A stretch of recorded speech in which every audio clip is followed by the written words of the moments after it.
Hello there. I have recorded this video for you if you are a freelance manuscript editor looking for more work. Who am I? My name is Dave. Hi and welcome to the video.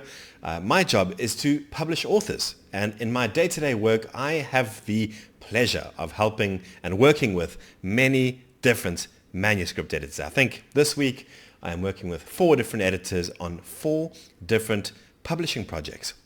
So my job is books, and my job is making sure that authors are happy. And in my day-to-day activities, I rub shoulders with many different editors, and the goal for this video is very simple. I, dear editor, want to pay you more money. So why do I say this? Well, there are certain things editors do that make it more difficult for me to pay them money. So I thought, you know what? Let's jump on camera and let you know what these things are that get in the way or make me not want to potentially work with an editor. Some of these are fairly innocent. So I don't want you to think that these are terrible things and that make you a terrible person or a bad editor. And I am the first to admit that many of these might be my personal preference, and you might find other people work differently.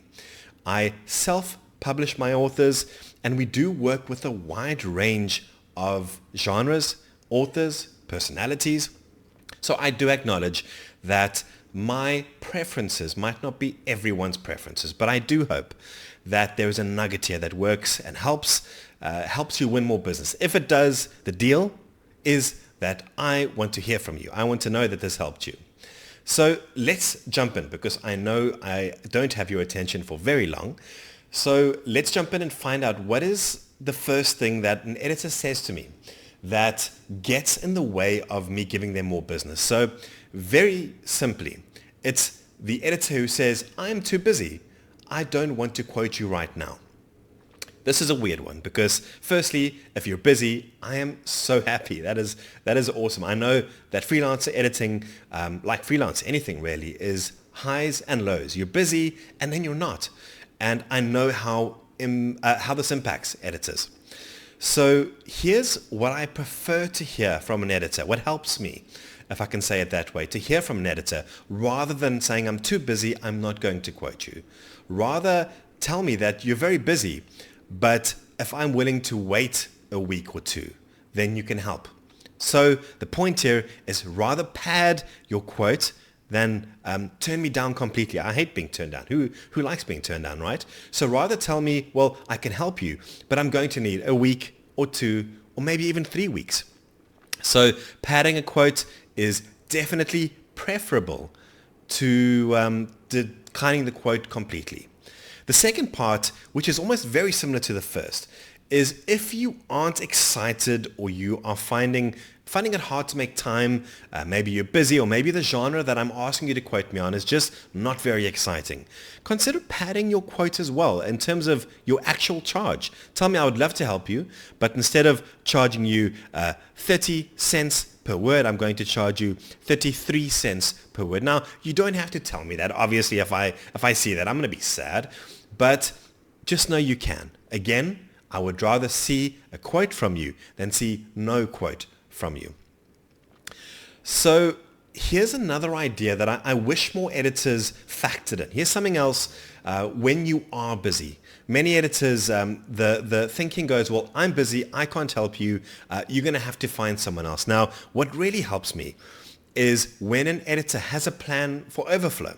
So yes, you are busy, but maybe there's a colleague you work with who you know can edit this document and who can simply quote on your behalf. Or potentially you quote and then you outsource to this colleague of yours. Maybe they're not a colleague, maybe they're an intern or an underling where you are confident that they can do the job.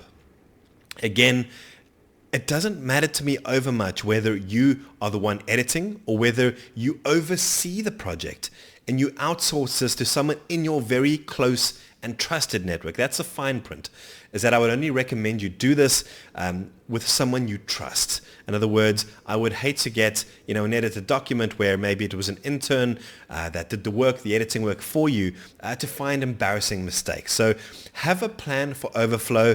And obviously you want to work with trusted people. So be open, if it's an intern you're quoting, but if it is a trusted person who you know can deliver the editing promise that you give your clients, absolutely. I would much rather work with you and through you than have to go and find someone else. The next thing that often gets in the way of me working with an editor is an editor who quotes me very low. Now, the reasons you do this are your own. You might want to, desperately win the work. You might want to work with me really, really badly, and you feel like you need to underquote or undercut yourself to get this. You might be feeling very cash flow short this particular month, and you might really need the money. Either way, if you choose to underquote, do not moan about it down the line. Too many times I'm working with an editor who comes across as unhappy and very grumpy because the per word rate they've quoted me was lower than what they really wanted. The assumption from my side as a publisher is that when you quote me, the quote is what you consider a fair price. Nothing is a bigger publishing turnoff, forgive me, I'm going to say that, than dealing with a freelancer, but specifically an editor who has quoted me and then needs to remind me, well, I underquoted. This is more than I thought. This is more work than I thought. Quote me what you consider a fair rate. That is entirely up to you. Now, those are the three biggest things. So just to recap, it's the editor who says, listen, I'm too busy. I can't help you. You're going to have to find someone else to quote. Second, part of that is rather than turn me away, you can not just pad with lead time, but potentially pad the price slightly. Again, don't let me know and don't make it obvious, ideally, but you can pad either the lead time or the pricing per word that you would quote me. Thirdly, have professional communication with me. So if you do underquote, again, don't make that my problem. I want to work with someone who understands their value, who can clearly communicate their value. And so I'm going to assume the per word cost I see, the 30 cents per word or 35 cents per word that I see is fair value, and that if we win the job, you're happy with that. Now here's a fourth thing, and this differs slightly, but this is potentially, if you've made it to the end, this is my biggest pet peeve when I work with editors, freelance editors specifically, is the oversharing of personal information, specifically where it gets in the way of a good editing process. I've had editors disappear partway through a job and come back to me a day or two later and say, oh, oopsie, I forgot to tell you I was going on holiday. I've had editors come back to me mid-job and tell me, oh, I've got no electricity, I'm going through a divorce, I'm unhappy, my computer's not working, life sucks. I don't want to know that. I know this might sound heartless. You might be watching this and going, oh my God, David, you are terrible. But business is business. And I find the biggest thing that stops me from working with an editor is the oversharing of personal information, either with myself or with my author client.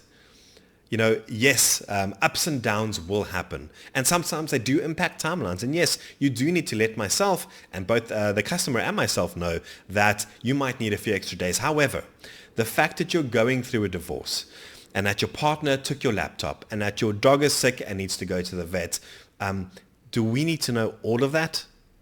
I hope not. I really hope not. So those are the 3 or 4 things that get in the way of me paying editors or hiring editors for another job. I hope it made sense. If you feel like I've left one out, I would love to hear from you in the comments. Otherwise, I'll see you on the next video. My name is Dave, and I do share helpful advice for book editors. So if this video was helpful, please take a look. I would love to find out how you enjoyed other content that I've put out there. Thanks.